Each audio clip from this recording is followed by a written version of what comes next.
Cuando Dios llama al creyente a través del Espíritu Santo a realizar la práctica de una disciplina espiritual, lo hace visualizando la totalidad de su vida, desde el principio hasta el fin, porque uno de sus atributos es ser omnisciente, de modo que Él pueda cumplir su propósito en cada uno de nosotros. Filipenses capítulo 2 versículo 13 dice: porque Dios es el que en vosotros produce así el querer como el hacer por su buena voluntad. Y el Salmo 138:8 en su primera parte dice: Jehová cumplirá su propósito en mí. Una de esas disciplinas espirituales es el ayuno. La Biblia, la palabra de Dios, nos enseña y nos instruye a ayunar como un precepto instituido directamente por Dios, como una expresión de fe que consiste en la abstención voluntaria de ingerir alimentos por un periodo de tiempo determinado, con la finalidad de incrementar nuestra comunión con el Señor, buscar su rostro y obtener respuestas de parte suya en áreas específicas de nuestra vida. Pero también la Biblia nos redarguye y nos corrige cuando se ayuna por motivaciones incorrectas y razones equivocadas, como tratar de hacer puntos con Dios para mostrar nuestra espiritualidad o forzar a Dios para que haga lo que se le pide, porque lo que realmente es importante no es ayunar, sino la razón por la cual se ayuna. Isaías 58:6 dice: ¿no es más bien el ayuno que yo escogí desatar las ligaduras de impiedad, soltar las cargas de opresión y dejar libres a los quebrantados y que rompáis todo yugo? De conformidad con este versículo, los propósitos generales escogidos por Dios, para los cuales Él nos llama y nos guía a ayunar son: número 1, desatar ligaduras de impiedad. Número 2, soltar las cargas de opresión. Número 3, dejar ir libres a los quebrantados. Y 4, romper todo yugo. En forma práctica, veamos brevemente a qué se refieren estos 4 aspectos. Primero, quebrantamiento, es decir, romper o hacer pedazos. El quebrantamiento es necesario en la vida del creyente cuando hay orgullo, que es la jactancia por exceso de estimación propia, que suele conllevar sentimiento de superioridad y arrogancia. Cuando se vive la vida cristiana bajo los propios criterios y cuando se es sabio en su propia opinión y se tienen las propias interpretaciones del mundo espiritual. Si el creyente descuida esta área de su vida, el orgullo y la arrogancia espiritual pueden gobernar su vida, endurecer su corazón, lo que consecuentemente lo llevará a perder su comunión con Dios y a desviarse totalmente del propósito de Dios para su vida.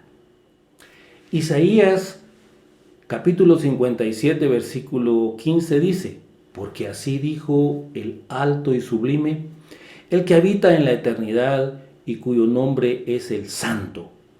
Yo habito en la altura y la santidad, y con el quebrantado y humilde de espíritu, para hacer vivir el espíritu de los humildes y para vivificar el corazón de los quebrantados. El quebrantamiento es importante en la vida de un verdadero creyente nacido de nuevo, porque el quebrantamiento es el mecanismo que usa el Espíritu Santo para asegurarse que estamos en la presencia del Señor y que hagamos su voluntad.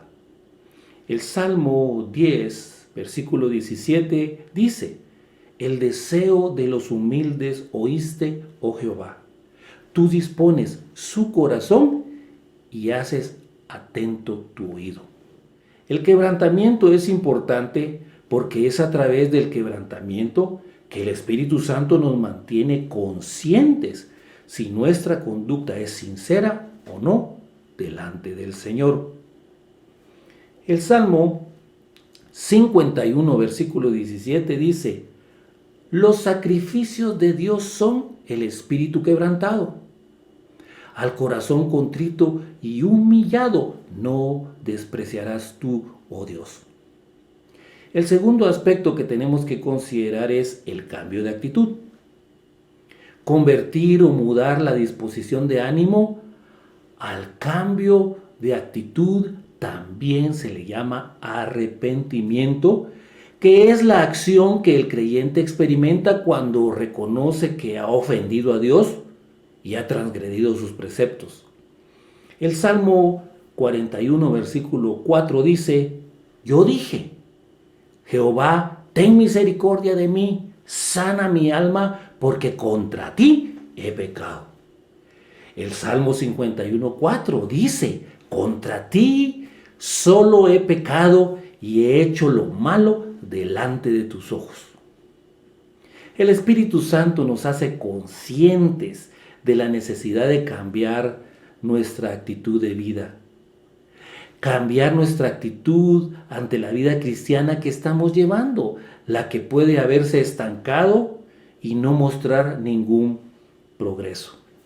Nehemías capítulo 1, versículo 7 dice: en extremo nos hemos corrompido contra ti y no hemos guardado los mandamientos, estatutos y preceptos que dijiste a Moisés tu siervo.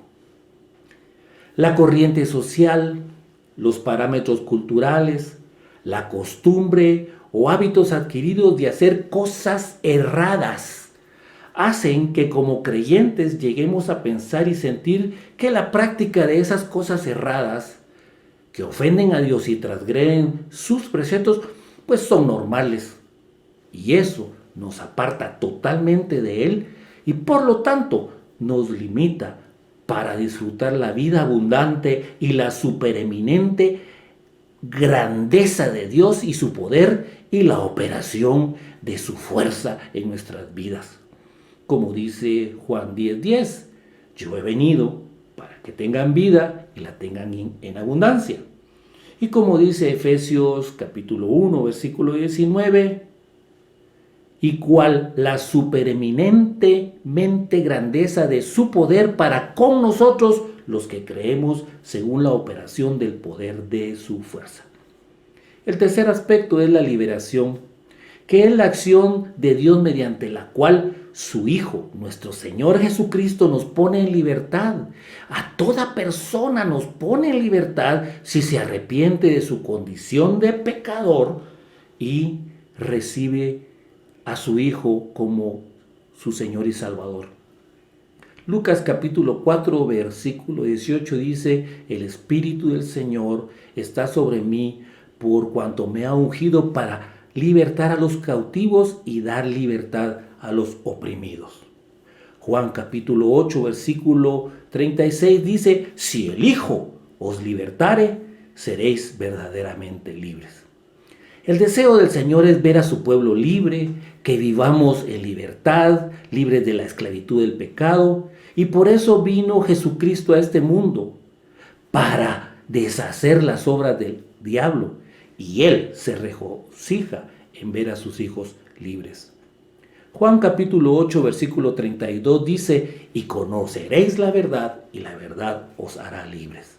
Segunda Corintios capítulo 3, versículo 17 dice: porque el Señor es espíritu, y donde está el espíritu del Señor, ahí hay libertad. Primera Juan capítulo 3, versículo 8 dice: para esto apareció el Hijo de Dios, para deshacer las obras del diablo.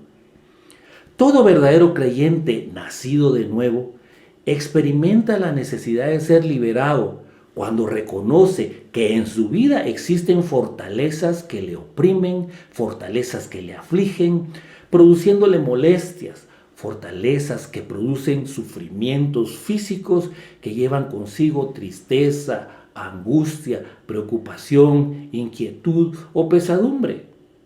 Gálatas capítulo 5 versículo 1 dice: estad pues firmes en la libertad con que Cristo nos hizo libres, y no estéis otra vez sujetos al yugo de la esclavitud.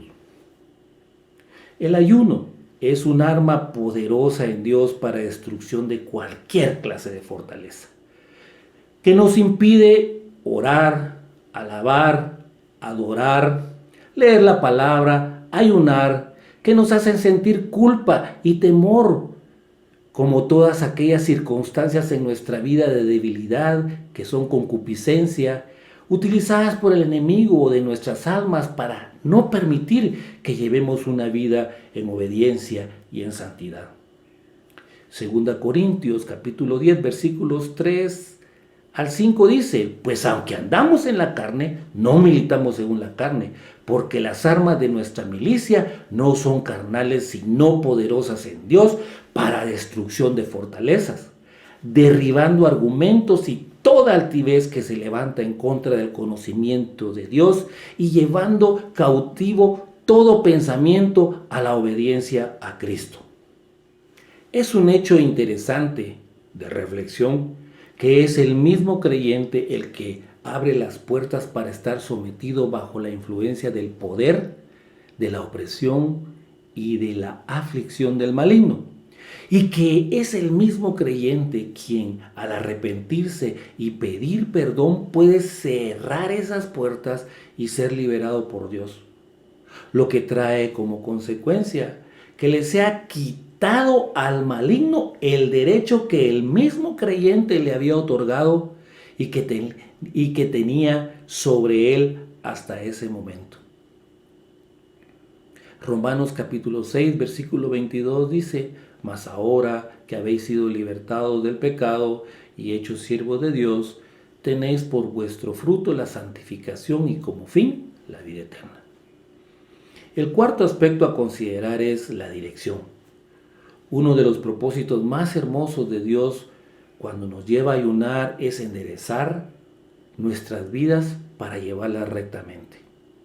Recordemos que nuestro Señor es omnisciente, que los pensamientos que tiene acerca de nosotros no son los mismos que nosotros tenemos de nosotros mismos, y siempre son de bien, pues su voluntad para con nosotros es buena, es agradable y es perfecta. Conoce de antemano nuestro fruto y tiene un propósito específico para nuestras vidas que se cumplirá. Isaías 55, versículo 8 dice: porque mis pensamientos no son vuestros pensamientos, ni vuestros caminos, mis caminos, dice Jehová.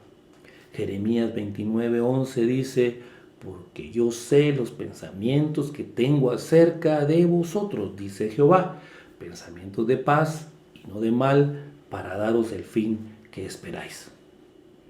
El problema principal del creyente es tratar de llevar una vida cristiana de acuerdo a lo que él mismo cree que Dios quiere que haga, sin darle lugar a Dios para que sea Dios mismo quien le indique qué es lo que él debe hacer y cuál es el propósito que Dios tiene para su vida, y le dirija.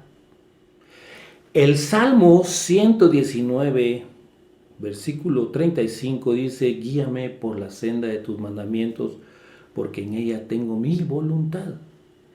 Y el Salmo 138, 8, primera parte dice: Jehová cumplirá su propósito en mí. El Salmo 31, 3 dice: porque tú eres mi roca y mi castillo, por tu nombre me guiarás y me encaminarás. Esto lleva al creyente a apoyarse en su propia prudencia, apareciendo el afán, la ansiedad como las actitudes que lo caracterizan cotidianamente y que definitivamente atentan contra la comunión entre el Señor y cada uno de nosotros.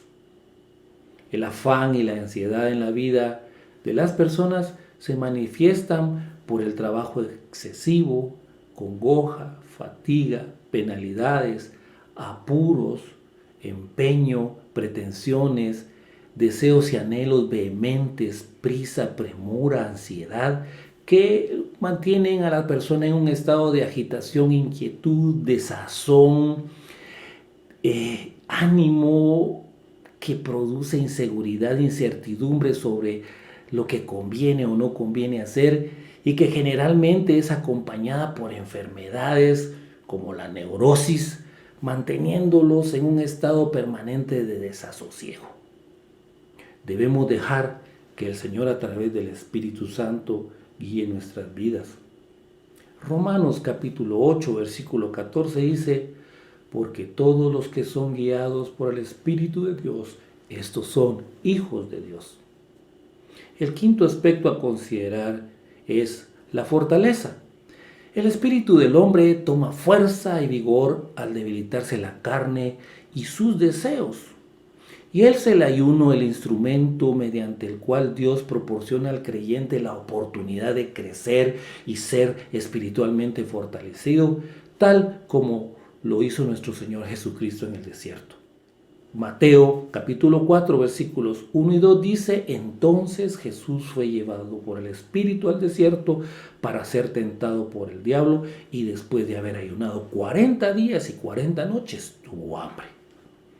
El Señor quiere que su pueblo sea un pueblo con fuerza y vigor, no solamente para que vivamos fortalecidos con el poder de su Espíritu, sino que también para que seamos fortalecidos en Él y podamos ser instrumentos útiles para bendición de otros y para el cumplimiento de su plan divino.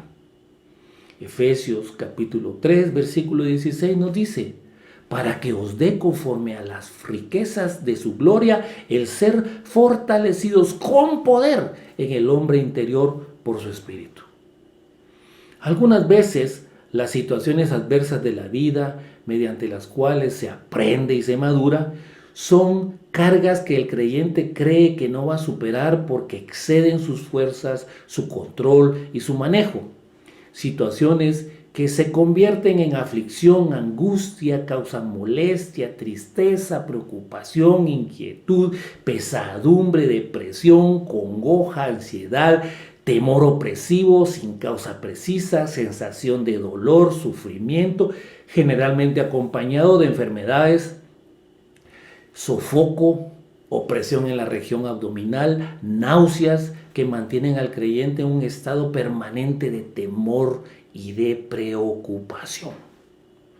Al respecto, la Biblia dice en Nahum capítulo 1, versículo 7: Jehová es bueno, fortaleza en el día de la angustia, y conoce a los que en él confían. El Salmo 37, 39 dice: pero la salvación de los justos es de Jehová, y él es su fortaleza en el tiempo de la angustia. El Salmo 46, 1 dice: Dios es nuestro amparo y nuestra fortaleza, nuestro pronto auxilio en las tribulaciones. Te amo, oh Jehová, fortaleza mía, dice el Salmo 18, versículo 1. El sexto aspecto son los llamamientos específicos. Muchos verdaderos creyentes nacidos de nuevo han sido sometidos en una preparación intensa por parte del Señor en áreas específicas de su vida para cumplir el propósito específico que Él tiene para cada uno de ellos. Sin que ellos lo sepan con exactitud, el Señor los ha venido preparando por años para cumplir un propósito, no solamente en el cuerpo de Cristo, sino también en la comunidad y en el país donde vivimos. Cuando el Señor determina que ya es tiempo, guía al creyente a un momento en que éste esté sensible para oír su voz, para comunicarle a su corazón sin lugar a duda que Él está realizando un llamamiento. Es por esa razón que durante los tiempos de ayuno muchos reciben llamamientos genuinos de parte del Señor. En Hechos capítulo 13, versículo 2 encontramos que ministrando estos al Señor y ayunando, dijo el Espíritu Santo: apartadme a Bernabé y a Saulo para la obra a la que los he llamado. El Señor ha dejado el ayuno como una herramienta poderosa para mantener y cuidar la permanencia y la integridad de nuestra relación con Él. El Señor ha dejado el ayuno como una práctica que todo verdadero creyente nacido de nuevo debe practicar como una disciplina espiritual para mantener y cuidar la permanencia y la integridad de su relación con Él. El Señor, a través de su palabra, nos enseña y nos instruye que el verdadero creyente nacido de nuevo debe ayunar, porque el ayuno es un precepto instituido directamente por Él como una expresión de fe, absteniéndose voluntariamente de ingerir alimentos por un periodo determinado de tiempo, con la finalidad de incrementar la comunión con Dios, buscar el rostro de Dios y obtener respuestas de parte de Dios en áreas específicas de la vida. El Señor escogió el ayuno que nosotros debemos practicar para desatar ligaduras de impiedad, para soltar las cargas de opresión, para dejar libres a los quebrantados y que rompamos todo yugo. Como consecuencia de la práctica del ayuno, por las razones y las motivaciones correctas, el verdadero creyente nacido de nuevo no solo mantiene y cuida la permanencia y la integridad de su relación con Dios, sino que al debilitar su carne y sus deseos, tiene la oportunidad de ser fortalecido espiritualmente y puede obtener de parte de Dios respuesta a sus necesidades en áreas específicas como lo son el quebrantamiento, el cambio de actitud, la liberación, la dirección, la fortaleza y los llamamientos específicos. Lo que realmente es importante no es ayunar, sino la razón por la cual se ayuna. Oremos. Padre, te damos gracias por tu maravillosa palabra, porque en tu palabra está claro que tú has dejado, Señor, un precepto para que nosotros, Señor, podamos obedecerlo, y has dicho claramente cuál es el ayuno que tú has escogido, dándonos, Señor, a entender con claridad que una de las disciplinas espirituales que nosotros debemos practicar como creyentes es el ayuno, y que esa aflicción de nuestra carne, que esa abstención de nuestra carne y de nuestros deseos, Señor, es un tiempo especial que nosotros debemos apreciar para mantener y consolidar más y más nuestra relación contigo.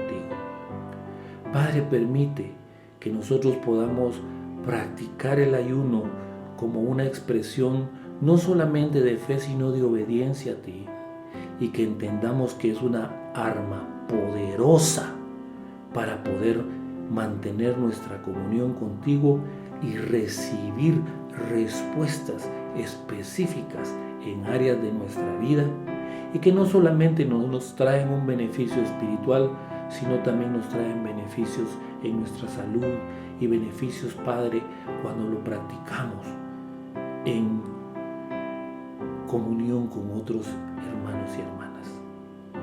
Gracias, Señor, por tu palabra.